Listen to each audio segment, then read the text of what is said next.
बुद्धिजीवी क्रांतिकारी साथियों को मेरा नमो बुद्धाय, जय भीम। आज का वेबिनार सभी महानुभावों को स्वागत वंदन करते हुए आज का विषय जो है धिक्कार दिवस पे ये चर्चा परिचर्चा रखी गई है, तो इसके लिए मैं संचालन महोदय को कार्यक्रम को आगे बढ़ाने के लिए, वेबिनार को सुचारू रूप से चलाने के लिए अनुमति है। आप सभी को नमो बुद्धाय, जय भीम। जय भीम। बहुत बहुत साधुवाद मैम, आपने अनुमति दी और कार्यक्रम को हम आगे बढ़ाते हैं। और कार्यक्रम को आगे बढ़ाते हुए सबसे पहले आज के कार्यक्रम के विशिष्ट अतिथि माननीय राजवीर सिंह यादव जी, जो लखनऊ से हैं, आज के हमारे विशिष्ट अतिथि हैं। मैं उनसे अनुरोध करूंगा कि आज के जो विषय है, विषय पे अपनी चर्चा रखें। माननीय राजवीर सिंह जी यादव, लखनऊ, उत्तर प्रदेश।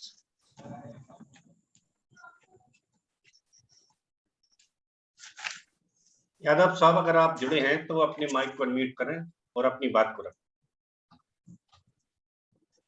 अपने माइक को अनम्यूट करें। सर नेक्स्ट लीजिए।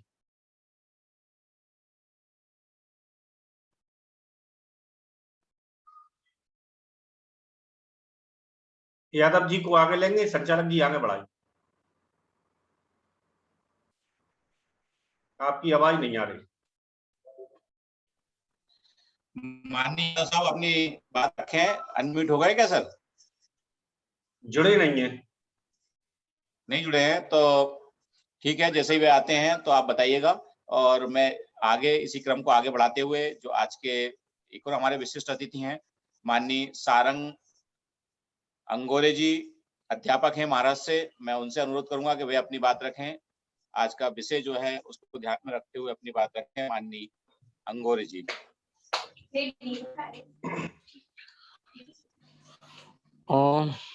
माननीय सारंग अंगोरे जी, सर्वप्रथम अध्यापक महाराष्ट्र से, सुन पा रहे हैं? जी जुड़ गए? हाँ सर, सुन रहा हूँ। जी जी जी सर, हाँ जुड़ गया हो सर। जी जी। आज के 24 सितंबर के पुणे पैक्ट अधिकार दिवस पर सब आपका वीडियो ऑन कर चर्चा लीजिए। का जो कार्यक्रम है उनके वीडियो ऑन कर लीजिए। वीडियो ऑन सारंग करूँ? साहब। ओके ओके ओके जी ओके। तो मुख्य अतिथि माननीय राजेंद्र अध्यक्ष, आज के कार्यक्रम के उपासिका अंजू कुमारी बौद्ध जी और जितने भी साथी आज कार्यक्रम में जुड़े हैं, उन सभी साथियों को नमन। परंतु सबसे पहले जिन महापुरुषों ने अपना संपूर्ण जीवन हम लोगों के उत्थान के लिए लगाया, ऐसे सारे महापुरुषों को नमन करते हुए आज का जो कार्यक्रम है एक प्रकार का मंथन है, चर्चा है, उस पर मैं अपने विचार रखने की कोशिश करता हूं। ये विषय वैसे तो बहुत ही महत्वपूर्ण विषय पर आज चर्चा रखी गई है, परंतु ऐसी बहुत सारी चीजें हैं जो हम बाबा साहब के जो उपासक है, उनके अनुयायी है, बहुत सारी ऐसी चीजें हमसे छूटती जा रही है। पर कम से कम राष्ट्रीय बौद्ध महासभा के माध्यम से कई ऐसे विषयों पर चर्चा होती है और इस चर्चा के माध्यम से हमें आंदोलन के लिए एक नया रास्ता हम लोग तैयार करने की कोशिश कर रहे हैं। और इसीलिए मैं सबसे पहले राष्ट्रीय बौद्ध महासभा के इस प्रकार चर्चा का आयोजन करने वाले सभी आयोजकों को बहुत धन्यवाद देता हूं और आज के विषय पर थोड़ा बहुत मैं कुछ बोलने की कोशिश करूंगा। डॉक्टर बाबा साहेब अम्बेडकर लगभग 3 बार राउंड टेबल कॉन्फ्रेंस में लंदन में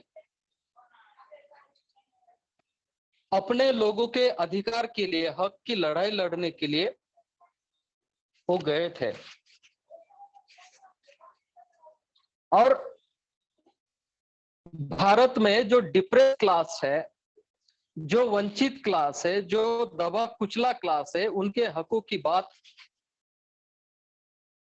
उन्होंने हमेशा वहां पे रखी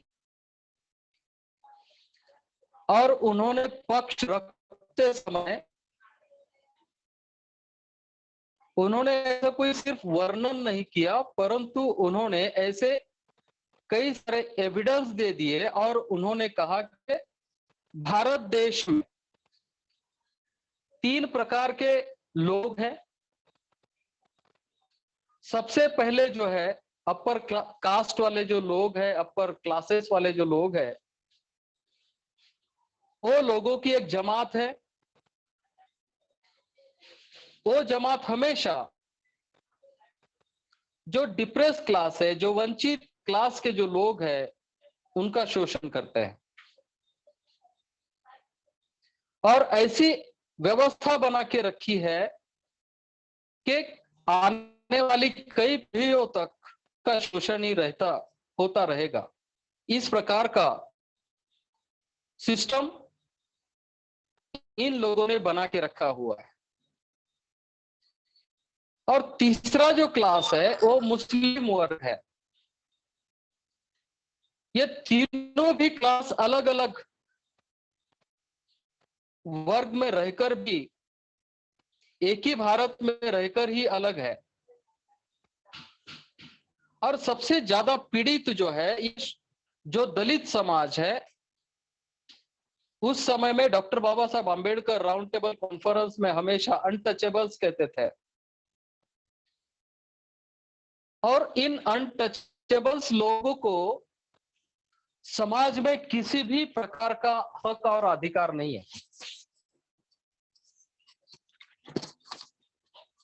और यह सिद्ध करने के लिए डॉक्टर बाबा साहेब अम्बेडकर ऐसे उन्होंने कुछ आंदोलन किए, जैसे कि महाड़ का सत्याग्रह किया, ब्रिटिश लोगों को यह दिखाने के लिए कि यहाँ का जो शोषित वर्ग है, जो नेचुरल रिसोर्सेस है, उन पर तक उनका कोई अधिकार नहीं है, पानी तक उनका कोई अधिकार नहीं है। ये जो मनुवादी है या तो कट्टर जातीयवादी लोग है, इन लोगों का अगर बस चलता तो ये हवा में जो नेचुरल ऑक्सीजन है वो भी इन लोगों से वो छीन लेते।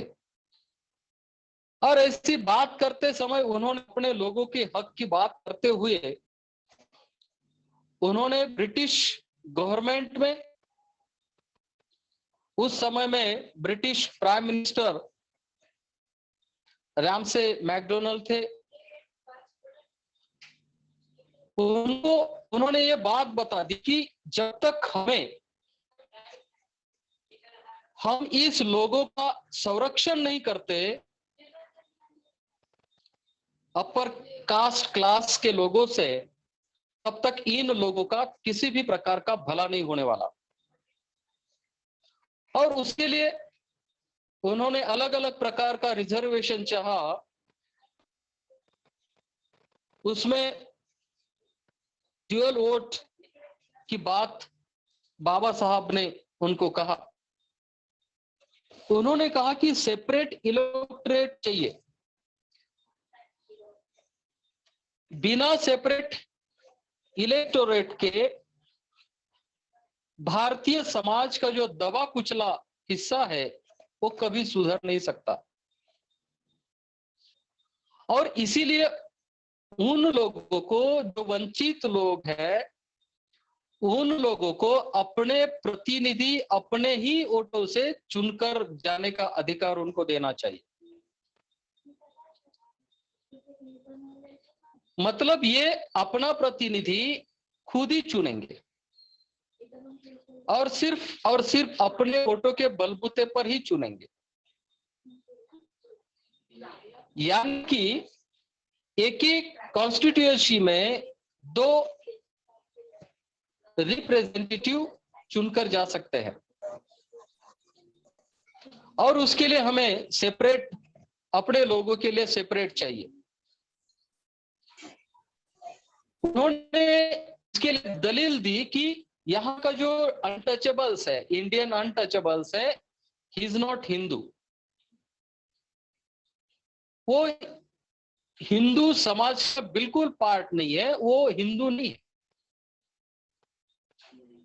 इसीलिए नहीं है क्योंकि यहाँ का जो अपर कास्ट है या तो हिंदू जातीयवादी लोग हैं, उनके कोई अधिकार उनको नहीं थे। ये समझाने के लिए उनको वर्ण व्यवस्था का भी उदाहरण देना पड़ा। उन्होंने कहा कि हिंदू धर्म वर्ण व्यवस्था पर आधारित और इसका ब्राह्मण, क्षत्रिय, वैश्य और शूद्र तक की बात आती है, इसमें अनटचेबल्स है ही नहीं। और ये अनटचेबल्स लोगों को वो इतना दबा के रखे हैं कि ये इन लोगों को ना तो धन संभालने का अधिकार है, धन कमाने का अधिकार है, ना तो शिक्षा का अधिकार है, ना तो अच्छे कपड़े पहनने का अधिकार है, और ये उनके शास्त्रों में ही है। और इसकी वजह से ये लोग जो है इन लोगों को सारे अधिकारों से वंचित रखते हैं। और इसीलिए अगर इन लोगों के लिए सेपरेट इलेक्टोरेट दिया जाएगा तो अलग से फंड आ जाएगा, ये अपने प्रतिनिधियों को चुनकर देंगे। और ब्रिटिश मिनिस्ट्री ने डॉक्टर बाबा साहब की बात मानी और उन्होंने सेपरेट इलेक्टोरेट बाबा साहब को दे दिया। बाबा साहब बहुत खुश थे कि उनको लगा कि चलो हमारे लोगों के हक और अधिकार की बात की और वो अधिकार हमारे लोगों को मिलने वाले हैं, हमारे लोगों का कुछ विकास और उत्थान होने वाला है। परंतु यहाँ एक टोली है, इस देश में एक ऐसी जमात है, वो जमात इंसान को इंसान नहीं समझती, वो जानवर को मां समझ सकती है लेकिन वो इंसान को इंसान नहीं समझती। और ऐसी एक टोली के उस समय के जो लीडर थे वो एम के गांधी थे। और इस टोली के लीडर बहुत ही चालाक है। उन्होंने ये सोचा अगर इनको सेपरेट इलेक्टोरेट दे दी तो ये हिंदुओं से अलग हो जाएंगे, ये अपनी अलग पहचान बनाएंगे, इनको अधिकार मिलने के कारण इनका कुछ विकास हो जाएगा, ये शिक्षा लेंगे, इनके पास पैसे आएगा, धन आएगा, और फिर इनके पास इस प्रकार का अगर सारे रिसोर्सेस आ जाएंगे तो फिर इन लोगों को हम लताड़ नहीं पाएंगे। और इसीलिए एम के गांधी द्वारा एक आमरण अनशन चालू कर दिया उसने, और इन जातीयवादी हिंदुओं द्वारा ये सबसे कपटपूर्ण, दुर्भाग्यपूर्ण एवं दबाव डालने वाला सबसे घटिया हथकंडा जो है एम के गांधी ने अपनाया। उन्होंने कहा कि कुछ भी हो जाए इलेक्टोरेट तो इन लोगों को मिलना नहीं चाहिए, और इन्होंने अनशन चालू किया येरवडा जेल में, पुणे के, महाराष्ट्र में पुणे है वहां। डॉक्टर बाबा साहब अम्बेडकर पर बहुत ज्यादा दबाव आने लगा, धमकियां आने लगी। फिर भी बाबा साहब बोले कि एक गांधी के लिए मैं अपने समाज के हक और अधिकार नहीं छोड़ सकता। मिस्टर गांधी की भले ही जान चली जाए, लेकिन मैं अपने लोगों को नुकसान नहीं पहुंचाऊंगा। जो मैंने इतने मेहनत से जो अधिकार प्राप्त करके लाया, वो अधिकार को मैं हक को नहीं छोड़ने वाला। भले ही गांधी जी यहाँ इस दुनिया में रहे नहीं रहे, मुझे उससे कुछ लेना देना नहीं। वैसे भी हजारों साल से हमारे लोग तो ऐसे ही मर रहे हैं, अगर नहीं मरते तो ये लोग आके मार देते हैं। और इतने सालों के बाद मैंने हमारे लोगों को एक अधिकार लाया, और गांधी जी ये अधिकार हम लोगों से छीन रहे हैं। क्योंकि बाबा साहब वोटिंग का अधिकार कितना महत्वपूर्ण होता है, इसके बारे में वो अच्छे से जानते थे। क्योंकि आज भी अगर समाज में हमारे पास कुछ थोड़ा बहुत है, वो वोटिंग के अधिकार की वजह से ही है।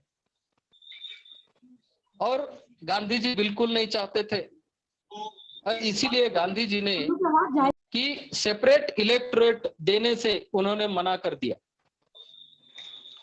फिर उन्होंने एक प्रस्ताव रखा कि दलितों के लिए, अनटचेबल्स लोगों के लिए प्रोविंशियल लेजिस्लेटिव असेंबलीज में उनको कुछ सीट्स मिलेंगे, वो रिजर्व सीट्स मिलेंगे, परंतु सेपरेट इलेक्टोरेट उनको छोड़ना पड़ेगा। बाबा साहब मानते नहीं थे, परंतु इनके पास में बहुत बड़ी शक्ति है। इन लोगों के पास में बहुत बड़ी शक्ति है, क्योंकि इनके पास जो हिंदू समाज है वो लॉजिकल कभी सोचता नहीं है। उनको कहा जाता है कि भाई गाय तुम्हारी माँ है, तो वो मानने के लिए तैयार है। उनको कहा जाता है कि भाई हनुमान जी सूरज निगल सकते हैं, तो ये मानने वाले लोग हैं। उनको जब बताया जाता है मकर ध्वज किसी मछली के पेट से जन्म लेता है या तो चीखने से कोई पैदा होता है, तो ये मानने वाले लोग हैं। इनके पास ना तो कोई बुद्धि है, ना तो लॉजिकल थिंकिंग है। और यही ये जो कपटी लोग हैं, जो षड्यंत्री लोग हैं, यही इनकी बहुत बड़ी ताकत है। और इस घटिया हथकंडे अपनाने में ये लोग बहुत माहिर भी है। और इसीलिए उन्होंने 24 सितंबर 1932 को, आज लगभग 89 इयर्स हो चुके हैं, डॉक्टर बाबा साहब अम्बेडकर को पुनः पैक्ट पर सिग्नेचर करना पड़ा और उनको सेपरेट इलेक्टोरेट से हटना पड़ा। और उन्होंने कुछ जनरल सीट्स है, 148 सीट्स जो है रिजर्व कर दे दी। बाबा साहब को मानना पड़ा। लेकिन ये आपको देखकर सुनकर बड़ी हैरानी होगी, क्योंकि डॉक्टर बाबा साहब अम्बेडकर को पूरे देश भर से ये धमकी आने लगी थी। क्योंकि आप सोचेंगे कि डॉक्टर बाबा साहब अम्बेडकर किसी प्रेशर में आकर के, एम के गांधी के प्रेशर में आकर के उन्होंने पुनः पैक्ट किया नहीं। बाबा साहब बहुत दुखी थे। उन्होंने इसीलिए इस पैक्ट पर सही की, सिग्नेचर की, क्योंकि इनको धमकी मिल रही थी कि तुम्हारे लोगों को अगर महात्मा गांधी को, मतलब एम के गांधी को अगर कुछ भी हो जाता है, तो देश में तुम्हारे जो लोग हैं उनको हम जिंदा नहीं रखेंगे। भैया आप बोल रहे हैं, हम इनको इनके घर जला देंगे। ये तो आप बोल रहे हैं ना, घर जला देंगे। क्या चीज बोलिए। हेलो। डॉक्टर बाबा साहब अम्बेडकर को इस प्रकार की धमकी आती थी, अगर तुम सिग्नेचर नहीं करोगे पुनः पैक्ट पर, तो आपके लोगों को हम जीवित नहीं रखेंगे, उनके घर चला देंगे। और इसीलिए उन्होंने सिग्नेचर की और उनको फिर रिजर्व सीट्स लेनी पड़ी। अभी कुछ लोग इस पर जयंती भी मनाते हैं। हमें महाराष्ट्र में कुछ लोग इसको धिक्कार दिन या तो धिक्कार दिवस नहीं मनाते, पर इसको अधिकार दिन के रूप में भी मनाते हैं। क्योंकि पूना पैक्ट की वजह से ही जो रिजर्वेशन सीट मिली है असेंबली में मिली है, या तो फिर पूरे देश भर में मिली है, तो इनसे और कुछ दरार पैदा हो गए हैं। और अगर हमको फिर से अगर डॉक्टर बाबा साहब आम्बेडकर ने जो हमारे लिए जो हक और अधिकार लाए थे, वो हक और अधिकार हमको अगर फिर से चाहिए तो लोगों को हमें जागरूक करना चाहिए।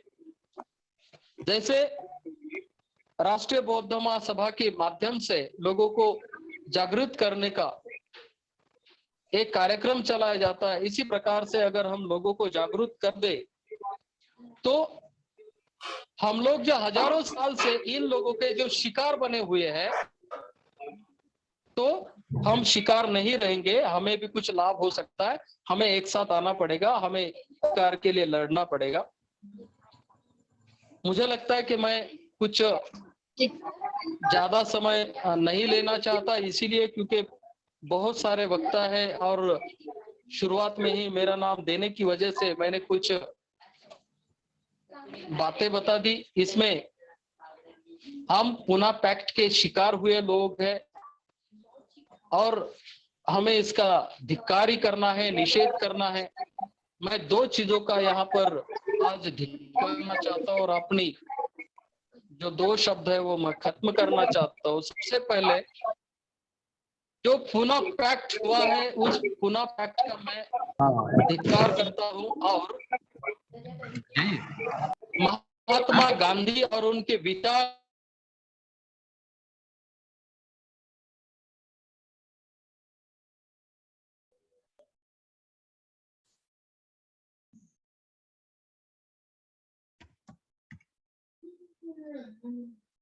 माइक अनम्यूट कर लीजिए सर, माइक अनम्यूट कर लीजिए, म्यूट हो गया आप।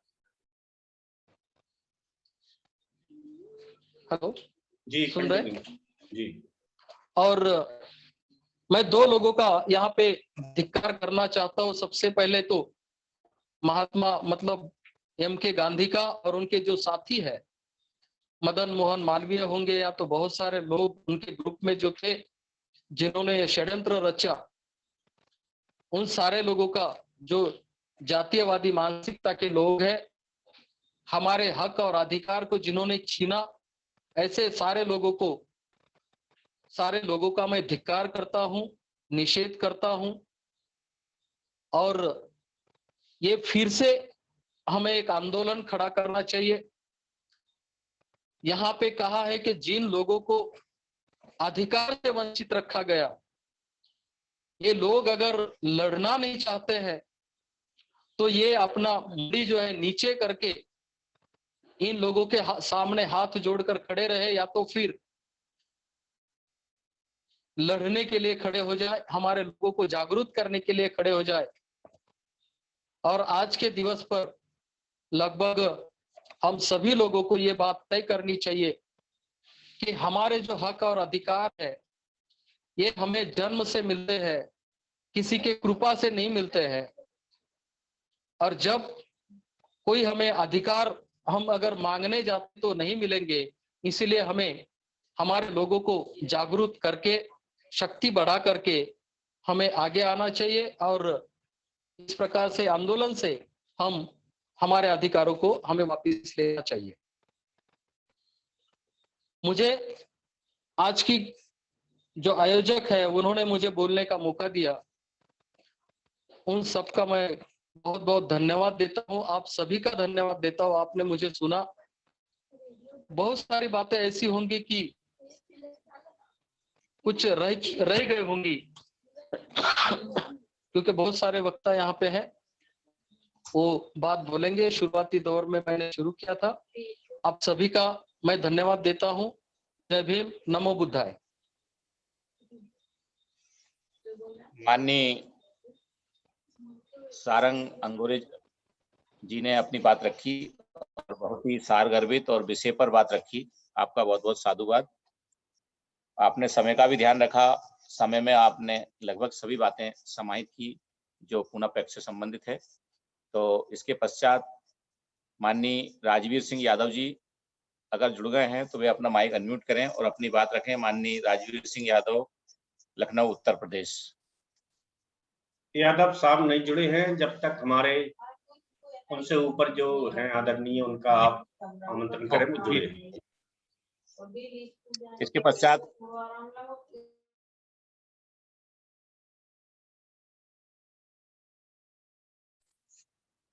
माननीय पीयूष जी गायन जी जो है हमारे रिटायर वरिष्ठ लेखा अधिकारी, लेखा परीक्षक कोलकाता से हैं। तो माननीय पीयूष गायन जी अपना माइक अनम्यूट करें और अपनी बात रखें। कोलकाता से माननीय पीयूष जी।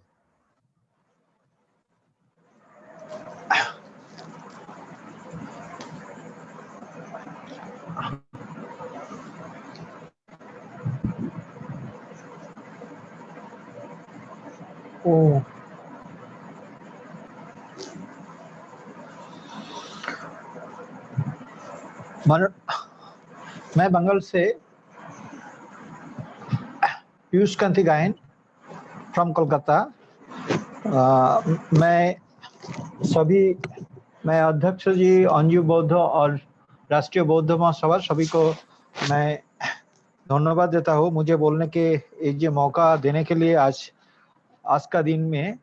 और मैं पहले बोल देता हूँ, मेरा थोड़ा हिंदी का आप लोग थोड़ा कुछ प्रॉब्लम हो सकता है तो मुझे माफ कर दीजिएगा। मेरा हिंदी बहुत अच्छा नहीं है, थोड़ा दिक्कत भी होता है मुझे, तो इसलिए मैं हिंदी में बोल रहे हैं। तो हमारा जो विषय है बहुत इम्पोर्टेंट विषय भी है, जो पूना पैक्ट। ये विषय हम लोग बहुत चर्चा कर रहे हैं। हमारा इस बारे में हम लोग भी किताब भी छपाया है, बहुत सारे प्रचार भी कर रहे हैं। लेकिन अभी आज जो विषय रखा है इसी टाइम में, ये तो बहुत महत्वपूर्ण विषय है। और पहले जो सारंग आम्बोरे जी बहुत सारे बात बताया है पूना पैक्ट के बारे में। हम लोग पूना पैक्ट के बहुत जो तो सभी को पता है पूना पैक्ट क्या है और उनका हाल क्या हो गया। हम दो चार विषय थोड़ा कम समय में दो चार विषय मुझे बोलना है। मैं आपको ये विषय चर्चा कर रहे हैं। जो हम लोग जानते हैं जो पूना पैक्ट में जो बाबा साहब ने किया है, हमारा जो सेपरेट आइडेंटिटी, सेपरेट इलेक्टोरेट, और 71 से उन्होंने 148 सीट ले लिया। ये भी बहुत हमारे जो जॉइंट इलेक्टोरेट में हम लोग चला गया। तो इसके पहले कुछ बात और इसके अंत में कुछ बात मैं इस विषय पर चर्चा करना चाहता हूँ, क्योंकि हम लोग पूना पैक्ट कब हुआ, कैसे हुआ, राउंड टेबल कॉन्फ्रेंस में क्या हुआ, गांधी के साथ कौन कौन चीज चर्चा हुआ, लेकिन हमको ये जो एनालिसिस करना है जो हमारा आज का समय में हमारा पोजीशन क्या है। और वो जो पूना पैक्ट हुआ, पूना पैक्ट क्यों ऐसे जो जॉइंट इलेक्टोरेट में हम लोग चला गया, जो हमारा जॉइंट इलेक्टोरेट में हमारा रिजल्ट क्या है, ये हमको जानना जरूरी है, चर्चा करना जरूरी है। आपको सबको पता होगा। तो हमारा इधर से जो जब ब्रिटिश आया, ब्रिटिश के पहले हम लोग बंगाल में अभी चर्चा कर रहे हैं। जब हमारे जो पाल डायनेस्टी था, पाल डायनेस्टी में ये बंगाल का सारे लोग बुद्धिस्ट था। तो मैं अभी लोगों को पास ये बोल रहे हैं जे पाल डायनेस्टी में हम लोग बुद्धिस्ट था, बंगाल का सारे लोग बुद्धिस्ट था। तो कब हम लोग बुद्धिस्ट से अब वो 11 सेंचुरी में हम लोग बुद्धिस्ट था और अभी हम लोग बौद्ध हो गया, हिंदू हो गया, तो ये कैसे हो गया, कब हो गया, इसके बारे में हम लोग को पता होना चाहिए। क्योंकि हम लोग इधर जो मुस्लिम डायनेस्टी आया, वो जो सुल्तानी पीरियड, वो 1206 साल में 1206 साल में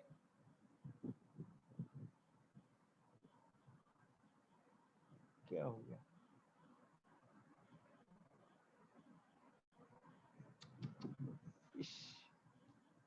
हेलो,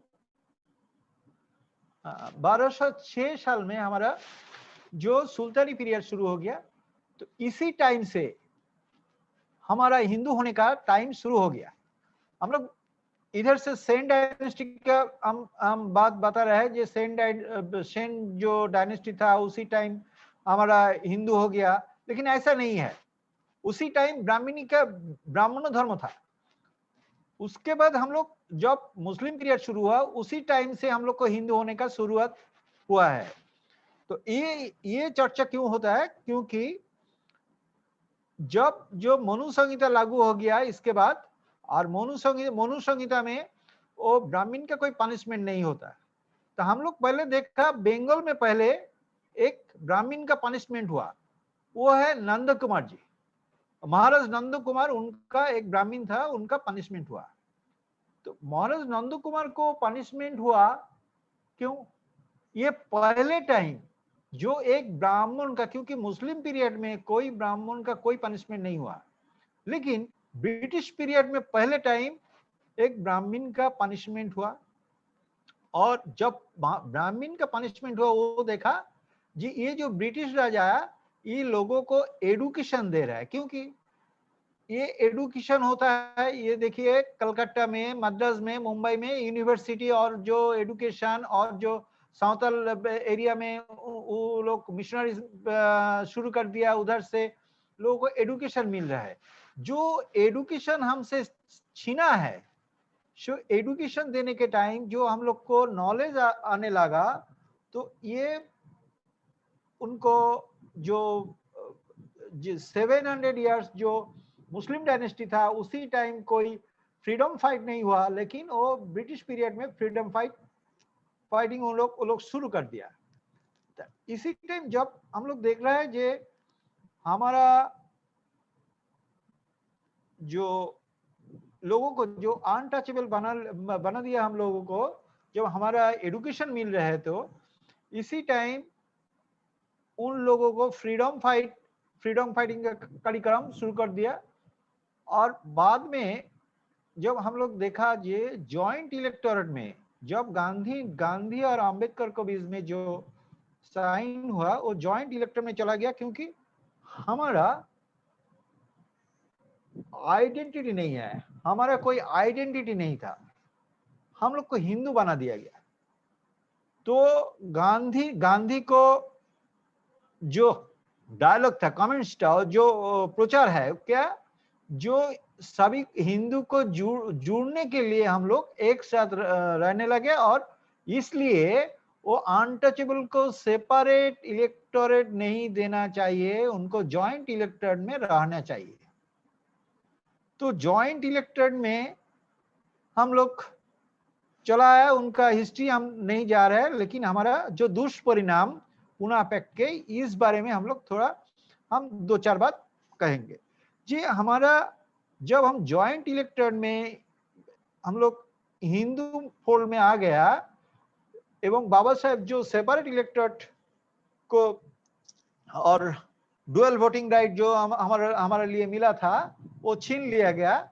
सीट ज्यादा मिला, लेकिन 71 से 148 हो गया, लेकिन हमारा जो प्रॉब्लम हो गया, हमारा जो 2-4 एग्जाम्पल देना हम चाहते हैं। 1937 में बाबा साहेब जब इलेक्शन में गया वो लेबर पार्टी की तरफ से, तो उधर क्या देखा, जो 17 सीटों में बाबा साहेब प्रार्थी खड़ा किया, तो 15 में बाबा साहेब का कैंडिडेट जीता है। बंगाल में, हमारे बंगाल में हम लोग देखा इधर 32 सीट से independent candidate in the year 1937 में 23 कैंडिडेट इधर इंडिपेंडेंट वोट में जीता। सोच लीजिए 32 से 32 बंगाल में 32 कैंडिडेट जीता था, लेकिन उससे 32 में 23 स्वतंत्र तपशीली कैंडिडेट जीता और हिंदू सभा का 2 था और कांग्रेस को 7। लेकिन दूसरा बार जब इलेक्शन हुआ 1946 में, 1946 में रिजल्ट क्या हो गया? बॉम्बे में बाबा साहेब को एक भी सीट नहीं मिला। इधर से बंगाल में एक ही तपसीली फेडरेशन से एक जोगेंद्रनाथ मंडल जीता और 3 इंडिपेंडेंट स्वतंत्र कैंडिडेट जीता इधर से। तो क्या हो गया? जो हमारा जितने सारे कैंडिडेट, वो जब इंडिपेंडेंट कैंडिडेट वो जीत रहे थे, लोगों को जो अच्छा लोग है लोग उसको वोट दे रहे हैं, लेकिन क्या हो गया? लोग और कोई इंडिपेंडेंट कोई अच्छा कैंडिडेट को नहीं वोट दे रहे हैं, वो लोग कोई पार्टी को वोट दे रहे हैं। ये क्यों हो रहा है? ये हम लोग को चर्चा करना है। हम ये विषय आप लोगों को पास रख रहे हैं, क्योंकि हमारा आज जो पोजीशन है, आज पोजीशन क्या है? आज का दिन में एक एमएलए का जो वो एक्सपेंडिचर कर सकते हैं, जे हमको आज का प्रचार में क्या होता है, इलेक्शन में जो प्रचार होता है वो क्या होता है, जे हम ये मकसद एक ही है, जे हम अच्छा आदमी है, हमको वोट दो। तो इसके प्रचार के लिए एक एमएलए सीट का एक्सपेंडिचर कितना है? 30,80,000। और एक एमपी सीट के प्रचार के लिए हम अच्छा ये बोलने के लिए, लोगों को पास जाने के लिए, उनका एक्सपेंडिचर इलेक्शन कमीशन में कितना किया है? 77 लाख। 77 लाख एक एमपी उनके प्रचार के लिए, वो जीतेगा कि नहीं जीतेगा ये पता नहीं है, लेकिन उनका प्रचार के लिए वो ऑफिशियली इतना खर्च कर सकते हैं। तो ये 77 लाख हमारा लोगों को पास इतना पैसा कहां से मिलेगा? ये हमारा अच्छा कैंडिडेट है, वो ऑनेस्ट है, वो ट्रांसपेरेंट है, लेकिन उनका पास पैसा नहीं है, उनका प्रचार के लिए पैसा नहीं है, तो वो कैसा वो इलेक्शन में खड़ा होगा? तो ये जो एलपीजी चालू हो गया, जो लिबरेशन प्राइवेटाइजेशन ग्लोबलाइजेशन, और कुछ बिजनेसमैन के पास ये इतने सारे रुपया वो चला जा रहा है, और इसके साथ हमारा जो हो जे सोशल कैरेक्टर और जो सेपरेट आइडेंटिटी ना होने का बावजूद हमारा जो प्रॉब्लम हो रहा है, जी ये जितने सारे रुपया अभी टोटली एक सोशलिस्टिक पैटर्न से टोटली एक कैपिटलिस्टिक पैटर्न को एक इधर जा रहे हैं। और दूसरा क्या हो रहा है? दूसरा हो रहा है जो टोटली हमारे जो सेपरेट आइडेंटिटी नहीं है, क्योंकि हम वो मिनिस्टर हो और एमएलए हो, जो कुछ हो, लेकिन वो ब्राह्मणिकल सिस्टम में वो रहते हैं, क्योंकि हमारा वो जो हिंदू फोल्ड में रहते हैं, ये दूसरा कारण है। तो इस बारे में, क्योंकि पूना पैक्ट के जो दुष्परिणाम है, जो जॉइंट इलेक्टर ने हमारा जो जैसा क्षति हो गया, हमारा जो प्रॉब्लम हो गया, ये हम लोग को चर्चा करना बहुत जरूरी है। तो ये चर्चा करने के लिए, क्योंकि हमारा जो हम लोग जहाँ जितने सारे लोग अभी इधर जुड़ा है, मुझे पता है जो सबको पूना पैक्ट में बारे में पता है, लेकिन हमारा जो अभी एनालिसिस कर रहा है, हमारे प्रेजेंट सिचुएशन में हम लोग को क्या करना चाहिए, इस बारे में भी हम लोग को बहुत ज्यादा से ज्यादा चर्चा करना बहुत जरूरी है। सभी को जय भीम, नमो बुद्धा।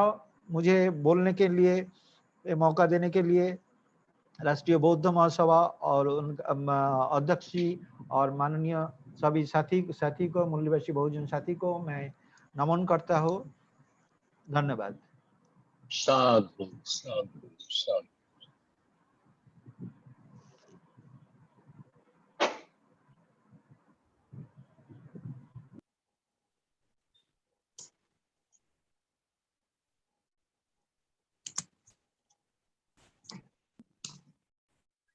संचालक जी आगे बढ़ाइए।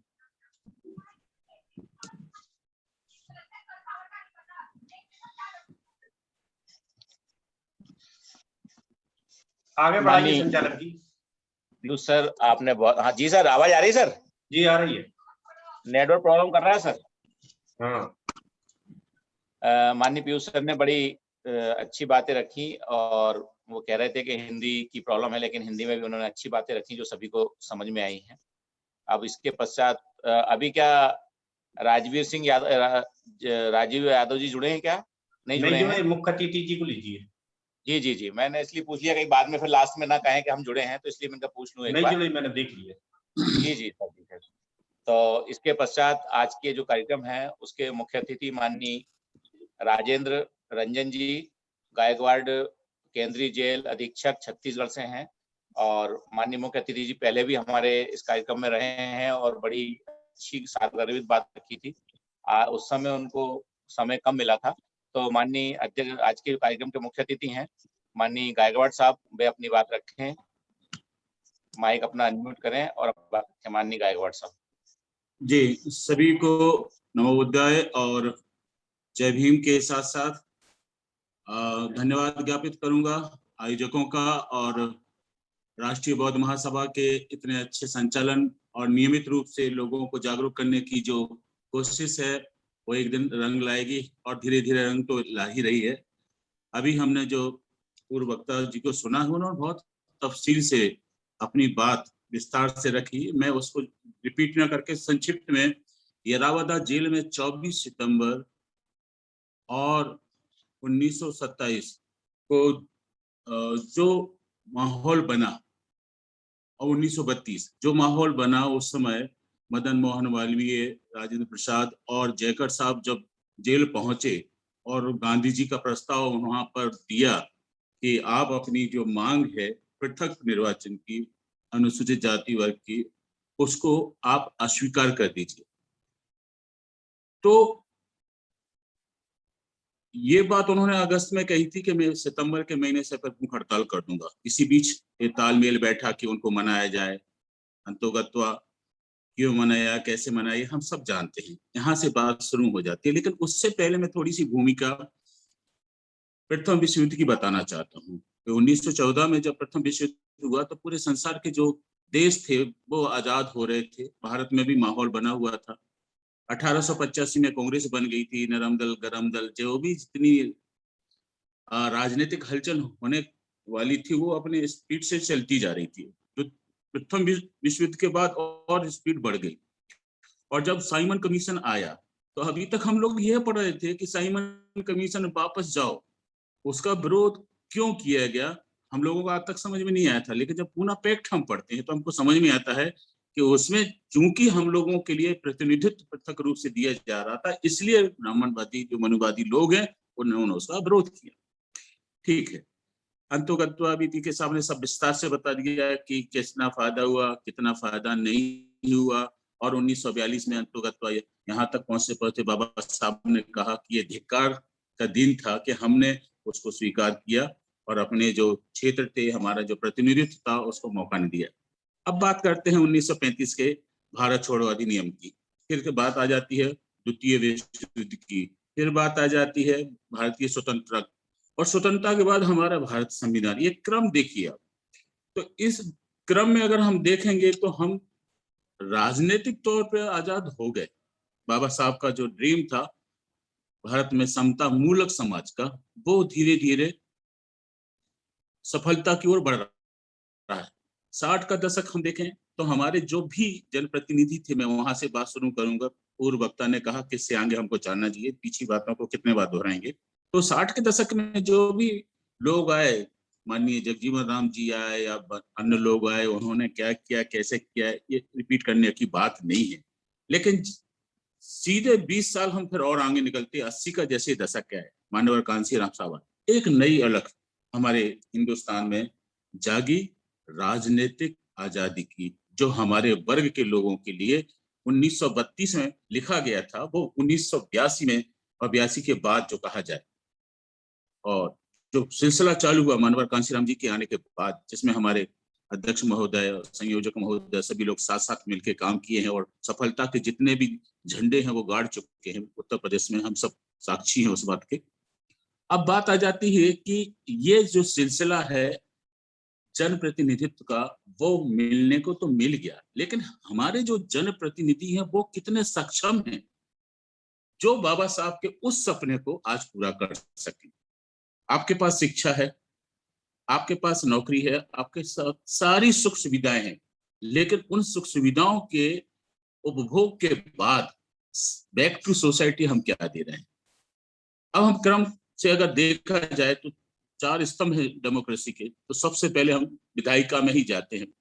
तो विधायिका में जितने मंत्री, संतरी, सांसद जो भी चुने जाते हैं, मैं बुंदेलखंड को बिलोंग करता हूँ, सागर का रहने वाला हूँ, छत्तीसगढ़ मेरा कैडर है, तो छत्तीसगढ़ में भी बहुत कुछ मैंने देखा है, बस्तर से लेकर अंबिकापुर तक।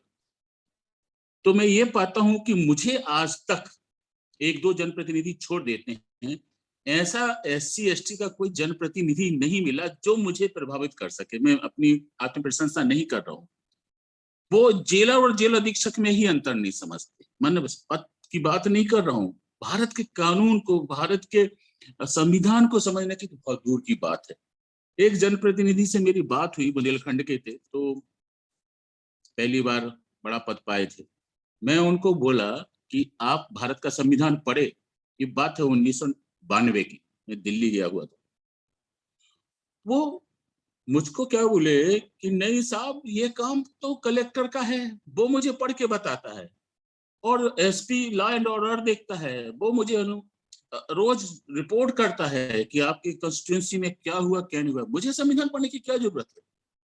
मैं साउथ एवेन्यू से उनकी जो संविधान की किताब, मैंने कहा अच्छा ठीक है आप नहीं पढ़ते, मुझे दे दो। वो संसद की लाइब्रेरी से इश्यू कराए थे और उन्होंने मुझे दे दी वो किताब। मेरे पास कई साल तक सुरक्षित रही, बाद उनको जमा करना था, जमा कर दी। मैं कहना चाहता हूँ कि ना तो वो भारत का संविधान पढ़ते हैं, ना उसके मुताबिक हमारे जो ब्यूरोक्रेट है, सेकंड जो हमारे भारतीय संसद की परंपरा की स्तंभ है, उनको कंट्रोल कर पाते हैं। माने जैसा ब्यूरोक्रेट बोलेगा वैसा ही उनको करने की बाध्यता होती है। अभी 4-5 दिन पहले आपने सुना होगा, एक राजनेत्री ने अपनी कुछ बात ऐसे कुछ कही थी कि ब्यूरोक्रेट कैसे होते हैं। आप सबने पढ़ा लिखा है, भाषा उनकी अच्छी नहीं थी, बहरहाल बहुत हद तक सच्चाई है कि राजनेता जो है जब अपना पद ले लेता तो वो ये देखता है कि मैं अगले बार कैसे जीतूंगा, उसके लिए मुझे एन केन प्रकार जो भी करना पड़ेगा मैं करूंगा। अब ये जो भी करने वाली स्थिति में क्या होता है, तोल मोल के भाव हो जाते हैं। अच्छा वो स्थानांतरण की पॉलिसी चालू कर देते हैं, अच्छा वो उसको लाइसेंस देना है, तो ये क्रम जैसे जैसे बढ़ा तो भ्रष्टाचार की जो पराकाष्ठा है लांग जाते हैं। तो सेकंड जो स्तंभ है राजनीति का या प्रजातंत्र का, ब्यूरोक्रेसी, वो खत्म हो जाता है। और कितने उदाहरण में आपको तो तीसरी बात आ जाती है फिर हमारे न्यायपालिका की। उस विषय में मैं ज्यादा नहीं बोलूंगा, अभी 10 महीने मेरी नौकरी और है, पर सब लोग जानते हैं कि जो तराजू है न्याय का, उसकी आंख में पट्टी क्यों बंधी है, इसके बहुत सारे व्याख्या लोग करते हैं, लेकिन मेरी नजर से ये कहते हैं कि आजकल कानून एक तरह से बाजारू की स्थिति में बनता जा रहा है, कहीं कहीं पर देखा जाता है। मुझे कई लोगों ने कहा, हमारे कैदी बोलते सर उस वकील को देख लो, वो इतने लेगा और उस संबंधित जो जज है उससे बात कर लेगा और आपको न्याय मिल जाएगा। ऐसी खोल की बात होती है। मेरे पास रहते हैं 2,500-3 हजार कैदी, मैं जानता हूँ, और रोज ऐसी बात, मुझे शर्म आती कहने में। तो वो तीनों स्तंभ होगा, चौथा स्तंभ आ जाता है हमारा मीडिया का। मीडिया में हमारे कितने लोग हैं, किसी से छुपी हुई बात नहीं है। जो 5 उंगलियां है ना, भारत में 5 कोई हमारे लिए मीडिया से जुड़े नाम बता दें हमारे वर्ग के, तो मैं उसको रोज उठ के गुड मॉर्निंग करना चालू कर दूंगा। है ही नहीं हमारे लोग। बात आ जाती है कि हमने सत्ता पाई, हमने शिक्षा पाई, हमने 1932 का सपना आज पूरा कर लिया, 90 साल पूरे होने को आए। उन 90 सालों में हम बड़े कितने? तो शिक्षा का अगर स्तर देखें, शिक्षा का अगर हम दर देखें, तो हम लोगों की शिक्षा तो है, डिग्री तो है, नौकरी भी देखें तो बहुत हद तक कुछ नौकरी भी है, लेकिन जो क्रीम पोस्ट हैं, क्रीम प्लेसेस हैं, वो कहाँ पर हैं? अब और जिन लोगों को मिल जाते हैं तो वो हमारे समाज के लिए क्या देते हैं? एक बात, केवल जनप्रतिनिधि की बात नहीं है, केवल ब्यूरोक्रेट की बात नहीं है, हम सब जितने लोग यहाँ पर 132 लोग जुड़े हुए हैं, हमारे क्षेत्र के आसपास की अगर हम विकास की बात करें तो स्वास्थ्य कहीं पर नहीं है। समता मूलक समाज का जो सपना है वो कहाँ पूरा हो रहा है। आज भी जजमानी व्यवस्था का दूसरा रूप बदल गया। सोशियोलॉजी जो लोग पढ़े हैं उन लोगों को जानकारी होती है कि गांव का एक किसान केंद्र बिंदु होता था और उसके चारों तरफ जो है काम करने वाले लोग होते थे। तो किसान जो सेवा देता है लोग उसको कमीन बोलते हैं, और जो सेवा लेता है उसको यजमान बोलते हैं। तो अगर पंडित सेवा दे रहा है तो वो भी उधर कमीन है जजमानी व्यवस्था के अंतर्गत। लेकिन अब ये रूप बदल गया है। रूप का नया जो रूपांतरण हुआ उस स्थिति में सारे के सारे वेंडर सर्विसेज से लेकर एथलीट सर्विसेज तक भी हम जोड़े तो सेवा के पीछे सब लोग जाते हैं। लेकिन जन सेवा का जो सच्चा अर्थ है, वंचित वर्ग तक जो पहुंचना चाहिए वो नहीं पहुंच पा रहा है, क्योंकि हमारे लोग, हमारे जनप्रतिनिधि उतने जागरूक नहीं है जितने की हम अपेक्षा करके चलते हैं कि ये लोग चुने जाएंगे तो ऐसा करेंगे। एक और राज्य जाके एक मंत्री से हमारी बात हुई तो उसने अपने पीए से बोला, वो जेलर साहब को फोन लगाओ, आओ जेलर साहब बैठो। बैठ के, अच्छा वो मेरा फलाना फलाना आदमी इतने दिन से बंद है और उसको कैसे छोड़ना है। मैं कहा साहब आप मंत्री हैं और आपको तो सारा ज्ञान होगा, मैं भी ऐसी चुटकी लिया। अरे हम आपको क्यों बुलाते अगर मैं सब जानता तो। पढ़ना कोई नहीं चाहता कानून को। जितना विस्तृत ज्ञान में पिछले 6-7 महीने से रेगुलर आरबीएम में कैजुअली कभी कभी आ जाता हूँ, कभी कभी रेगुलर भी हो जाता हूँ। बहुत प्रकाश जी, भारती जी जितना हम लोगों को सिखा रहे हैं, आचार्य हमारे शिवनी वाले वो किशोर भारती जी, वो सब जो चीजें दे रहे हैं लोग उतना भी अगर सीख जाते तो मैं समझता हूँ कि जनप्रतिनिधियों को अलग से चुनाव जीतने के लिए कोई प्रयास नहीं करना पड़ते, इतना सारा ज्ञान दिया जाता। दूसरा, हमारे स्टूडेंट भी हमारे साथ जुड़े हैं, तो स्टूडेंट अगर वो शिक्षा पा लेते हैं, पोस्ट ग्रेजुएट ग्रेजुएट होते हैं या इंजीनियर डॉक्टर बन जाते हैं, उसके बाद उनकी जो भूमिका है वो अपने परिवार तक ही सीमित हो पाती है। यहाँ तक कि एक दो रिश्तेदारों को भी थोड़ा सा ऑब्लाइज कर देंगे तो उसको एहसान गिनाते हैं। अब समुदाय के बारे में कौन सोचेगा, अब कम्युनिटी के साथ साथ राष्ट्र के बारे में कौन सोचेगा। अब समस्या वहीं पर हमने देखी है कि जब आपको हर चीज उपलब्ध होगी भारतीय संविधान के आधार पर, उस उपलब्धि के बाद भी हम रिजल्ट नहीं निकाल पा रहे हैं, तो वो कौन सी कमियां हैं जिन कमियों को हमको दूर करना है, जिसकी वजह से धिक्कार जो दिवस मनाया जा रहा था वो दिवस धिक्कार तो हो गया क्योंकि हमको वो अधिकार उस समय नहीं मिले थे 90, लेकिन अब हमारे पास 1950 के बाद बहुत सारे अधिकार हैं। राइट टू फूड है, राइट टू एजुकेशन है, राइट टू इंफॉर्मेशन है। ये माने शासन की सत्ता की जितनी भी योजना है अच्छी है बुरी, मैं ये बात नहीं करता, पर योजनाओं का लाभ हम कितने लोग ले पाते हैं। हर एक जिले में कम से कम 50 से 60 विभाग होते हैं। चूंकि हमारे संचालक महोदय मंत्री भी रहे हैं, सांसद भी रहे हैं, पूरा ज्ञान है उनको। उन योजनाओं का लाभ हमारे कितने लोगों को मिलता है। जब कभी कोई विज्ञप्ति निकलती है नौकरी के लिए तो वो एप्लीकेंट घूमता रहता, अरे मुझे क्या करना पड़ेगा, मतलब इसको ये पद नहीं मालूम होता है कि अगर वो फूड इंस्पेक्टर बन रहा है तो फूड इंस्पेक्टर की जानकारी क्या है। तो हम अपनी बात को और भी विस्तार से उदाहरणों के साथ समझा सकते हैं, लेकिन समझाने के लिए एक और अलग बात हो जाएगी कि 1932 से लेकर आज 2021 तक जिन सोपानों को हमने लांघा है, चढ़ा है या सफलता पे, वो पर्याप्त नहीं है। आगे चल के हमको अपने इर्द गिर्द जो भी जनप्रतिनिधि हैं उन सबको इतना सशक्त और जागरूक और शिक्षित सुशिक्षित होने की जरूरत है कि हमारे जो राइट जहां पर मिले हैं उनको हम पूरी तरीके से इंजॉय कर सके। अब इंजॉय करने की बात छोड़ दो, अभी कल की ही बात है, एट्रोसिटी एक्ट को देख लो, जुवेनाइल जस्टिस एक्ट को देख लो, ह्यूमन राइट्स के जितने भी आपके अधिकार हैं उनको देख लो। किसी भी जिले में उसका फिगर आपको देखने नहीं मिलेगा, और इतने सारा वायलेंस रोज होता है। पिछले 28 साल से सुप्रीम जेल में 12 साल में बैंक में था, 40 साल की सेवा मैंने देखा है। एट्रोसिटी में 28 साल में मैं लगभग 10 जेलों में जेल सुप्रीम हूँ, मैंने 5 आदमी भी नहीं आए लोग चिल्लाते रहते हैं अत्याचार हो रहा है और ये यहाँ से वहां से लोगों का नुकसान हो रहा है, लेकिन हमारे जो लोग हैं वो उतने सफलता नहीं पा रहे जितनी की सफलता उनको मिलना चाहिए। एक सेकंड, ये जो बीच में आपने जानकारी मांगी उसकी वजह से रुक गया है। छत्तीसगढ़ क्यों नहीं काम कर रहा भाई? जी, बीच में विज्ञापन आ गया था आपके कौन से स्टेट के रहने वाले हैं, तो इसलिए बात। तो अब अंत हम बात करते हैं कि जो चीजें छूट गई हैं, जिनको हमने प्राप्त नहीं कर पाए हैं, उन चीजों को पाने का अच्छा अवसर है। राष्ट्रीय बौद्ध महासभा इस दिशा में बहुत अच्छा काम कर रही है। अक्टूबर में इनका बहुत अच्छा प्रोग्राम गया में होने वाला है। मैं कोशिश करूंगा कि यहाँ सरगुजा मेरे पास ही पड़ता है, 300 किलोमीटर है, कुछ लोग आ जाए, और जो लोग आएंगे यहाँ से, रायपुर से, दुर्ग से या राजनांदगांव से, वो अगर अंबिकापुर होके जाएंगे तो उनके रुकने की खाने की व्यवस्था मैं कर दूँ। आप सबने मुझे बोलने का अवसर दिया, बहुत बहुत धन्यवाद, साधुवाद।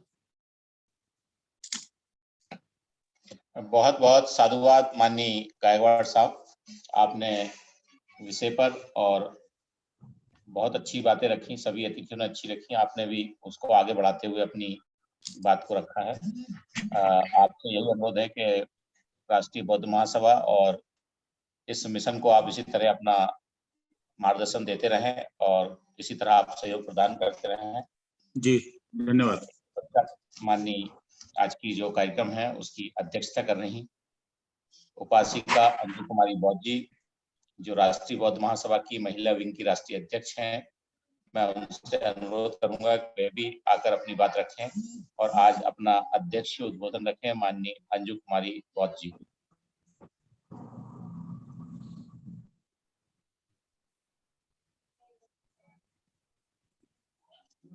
माननीय उपासिका अंजू कुमारी बौद्ध जी। जी, करुणा के सागर तथागत भगवान गौतम बुद्ध को नमन करते हुए, पूज्य बाबा साहेब B.R. अम्बेडकर को नमन करते हुए, शिक्षा की देवी सावित्रीबाई फूले को नमन करते हुए, आरक्षण के जनक छत्रपति साहू जी महाराज को नमन करते हुए, आदरणीय आचार्य जी किशोरी बौद्ध साहब एवं राष्ट्रीय बौद्ध महासभा के संस्थापक बड़े भाई आदरणीय धम्म प्रकाश भारती साहब को नमन करते हुए,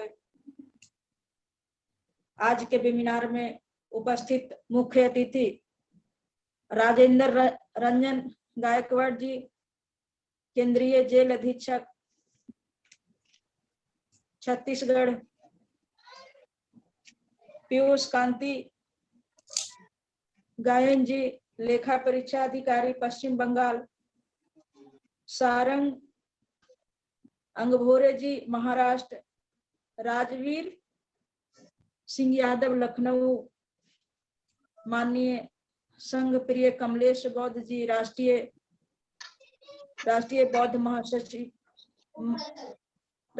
महासभा के सचिव महासचिव प्रभारी मध्य प्रदेश, दिल्ली, राजस्थान, हरियाणा एवं संचालन कर रहे गौतम बौद्ध जी, मुकेश बौद्ध जी, शशि बौद्ध जी एवं राष्ट्रीय कार्यकारिणी अध्यक्ष बादल सिंह बौद्ध जी, आप सभी को नमो बुद्धाय, जय भीम। एवं सभी अध्यक्ष ही बोल रही हैं, आखिरी चल रहा है, पूरे देश से पानी पिला देना ठंडो। राष्ट्रीय बौद्ध महासभा के मेंबर, पदाधिकारीगण सभी को मेरा नमो बुद्धाय, जय भीम करते हुए, संचालन महोदय आपके आभारी मैं हूं कि आपने आज मुझे आज आपने मुझे अध्यक्षता करने की कार्यभार संभाल दिए हैं, तो ये हमारे लिए गौरव का विषय है।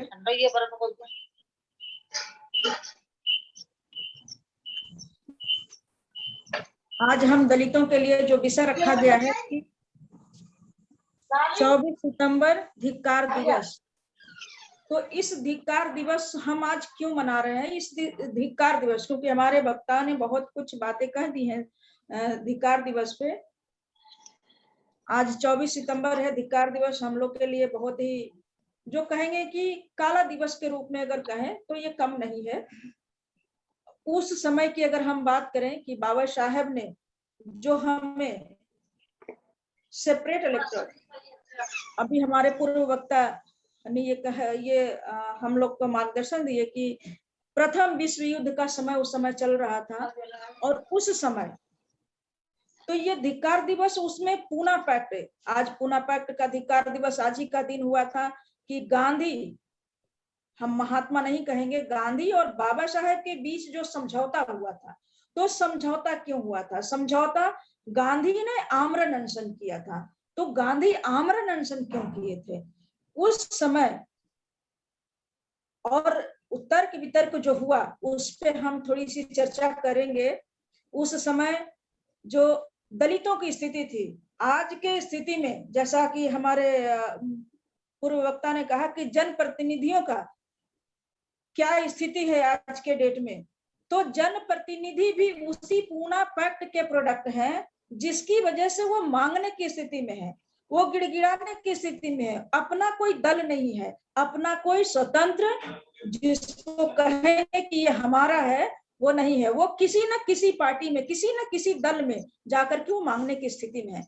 तो वो हमारी बात क्यों करेंगे? उनको हायर किया जाता है, और हायर उनको अपने में जो हमारे बीच के लोग होते हैं, हम वो शब्द का प्रयोग नहीं करेंगे जो कहना चाहिए, लेकिन जो उनको हायर किया जाता है उनको दल में, और हमारे लोग भी दल में जाकर के आज भी याचना करते हैं, मांगने की स्थिति रहते हैं। तो हमारी बात कैसे करेंगे आज की जो देश की स्थिति है?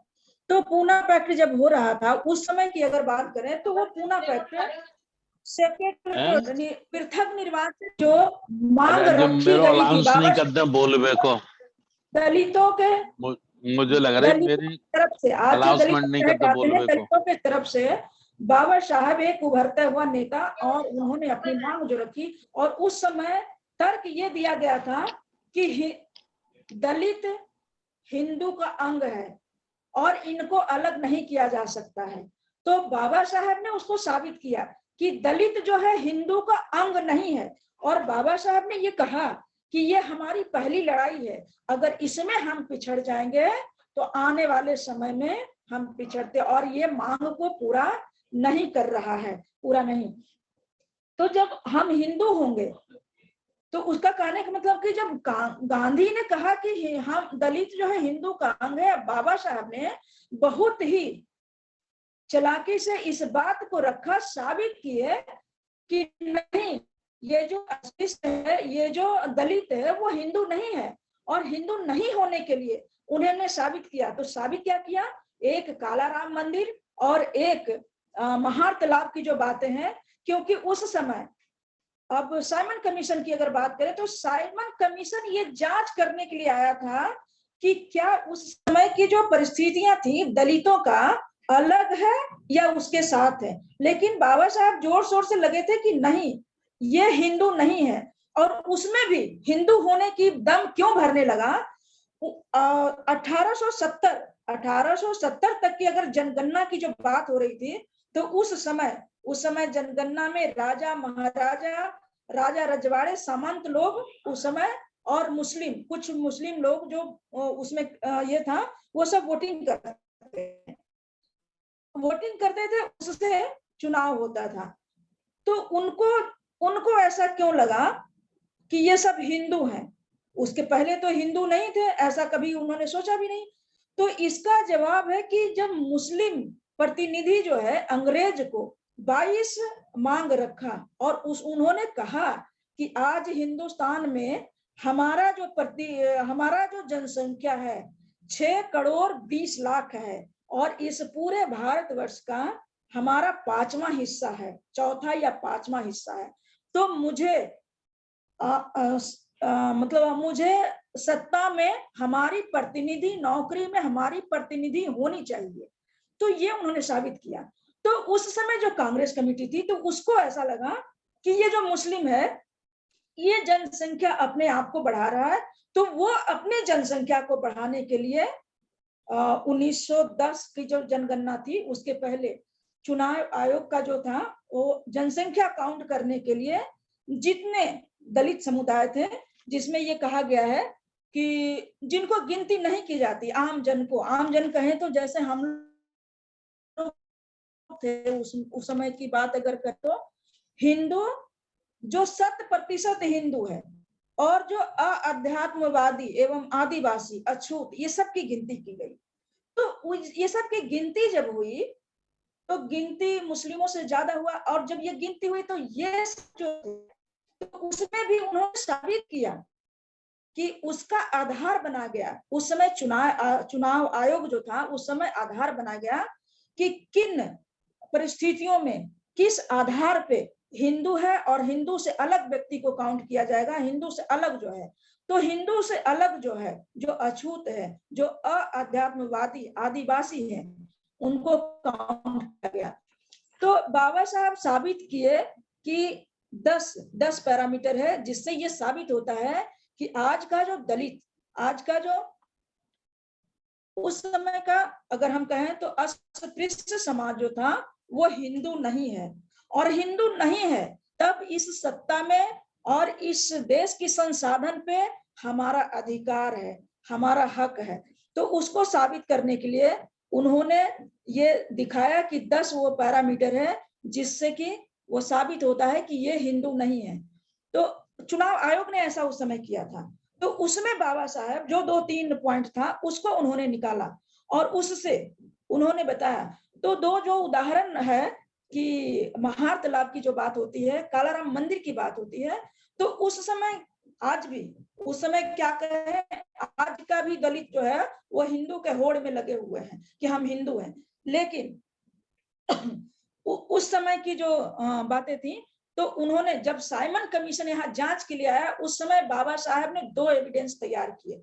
2 एविडेंस, एक महार तालाब जहां पानी पीने का अधिकार नहीं था, वहां पानी पीने के लिए आंदोलन किए, और आंदोलन जब किए तो उन्होंने अंग्रेज को एक ये एविडेंस पेश किए कि अगर हम हिंदू होते तो क्या हमारे ऊपर ये लोग लाठी बरसाते हमारे, और हिंदू जो हमारे लोग थे जो हिंदू का दम भर रहे थे कि हम भी हिंदू हैं, आज तक वो दम भरते हैं, कुछ लोग सरफिरे लोग हम कहेंगे, वो हिंदू होने का दम भरते हैं, उसको भी उन्होंने दिखाया।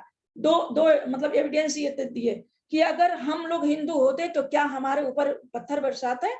और वही बात है कालाराम मंदिर की, उस समय की अगर परिवेश कहें तो ऐसे जैसे भागे थे उस समय जब मूर्ति विसर्जन हो रही थी, रथ यात्रा के समय जब मूर्ति विसर्जन हो रही थी, तो हिंदुओं ने, सामंतवादों ने, जब बाबा साहब ने आंदोलन किया कि हम लोग जाकर के पूजा करें या हम मंदिर में प्रवेश करें, तो एक मंदिर में वो लेकर के ऐसे भागे जैसे लग रहा कि प्रलय आ गया हो, एकदम भूचाल जैसा हो गया। और उस समय बाबा साहब पे जो पत्थर लाठी बरसाए गए, तो वो 2 एविडेंस तैयार हुए।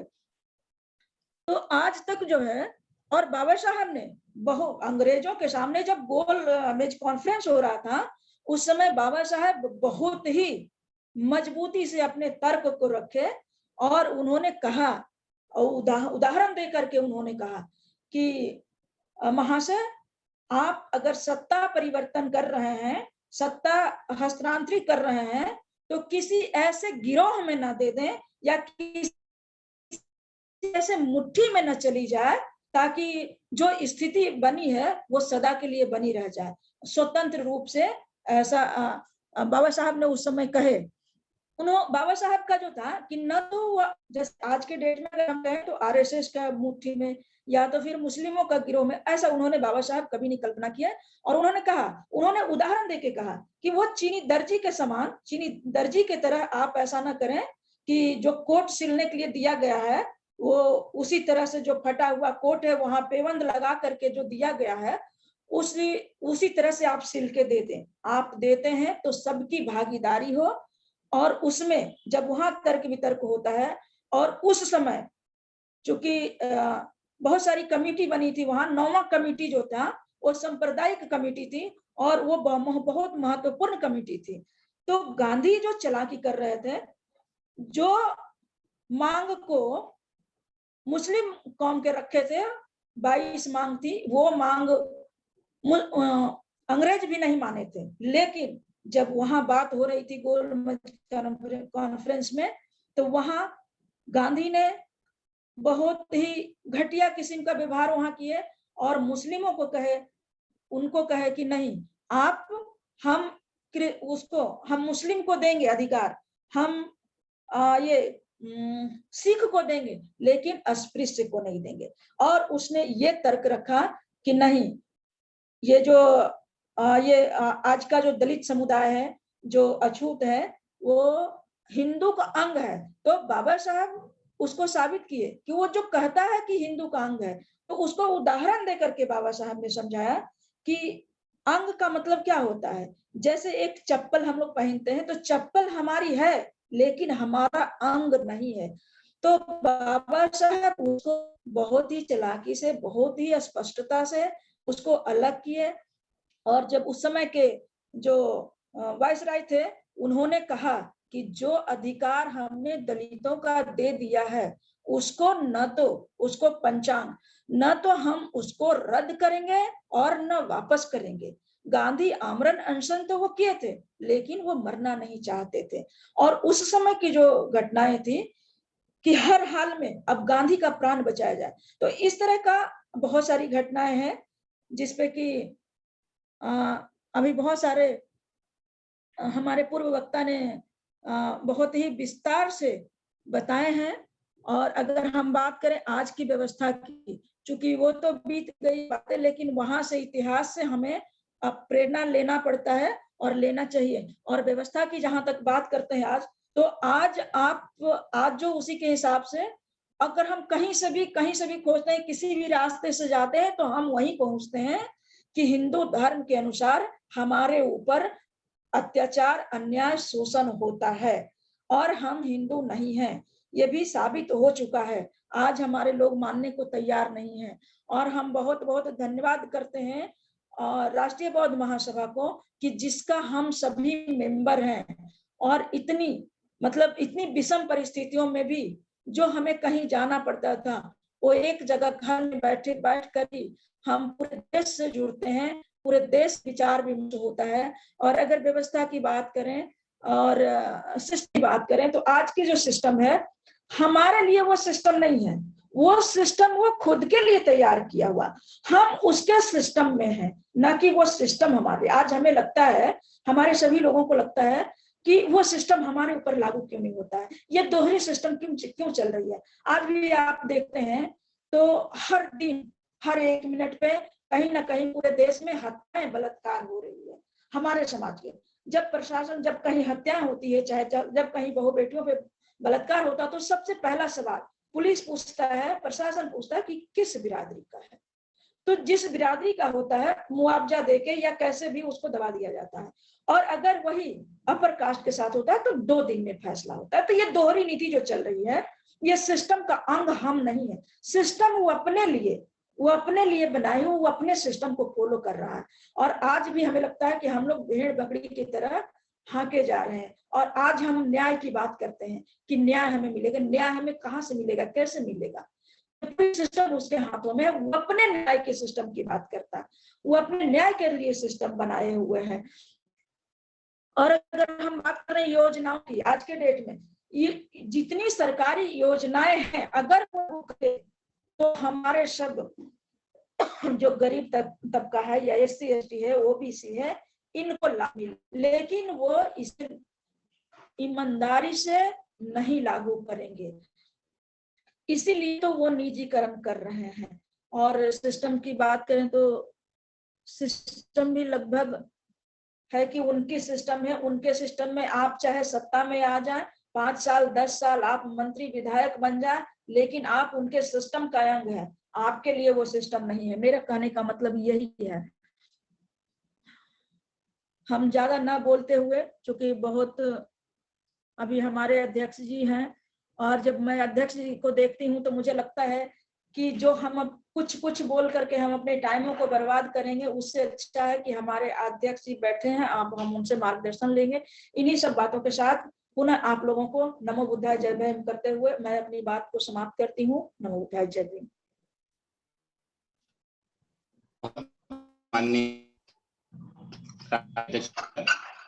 आपने अपने अध्यक्षीय उद्बोधन में कई महत्वपूर्ण बातें रखी और ये बताने का प्रयास किया कि हम जाट बौद्धिस्ट हैं। बाबा साहब ने भी यही सिद्ध करके हमें अधिकार दिलवाए हैं। तो समाज तक ये संदेश आपने पहुंचाने का प्रयास किया। आपका बहुत बहुत साधुवाद, आपने बड़ी और इसके पश्चात हमारे मार्गदर्शक राष्ट्रीय बौद्ध महासभा के राष्ट्रीय अध्यक्ष माननीय धर्म प्रकाश भारती साहब, जो हम सबके मार्गदर्शक हैं, मैं उनसे बड़े ही सम्मान से अनुरोध करना चाहूंगा कि वे हम सभी का अंत में मार्गदर्शन करें। माननीय भारती साहब।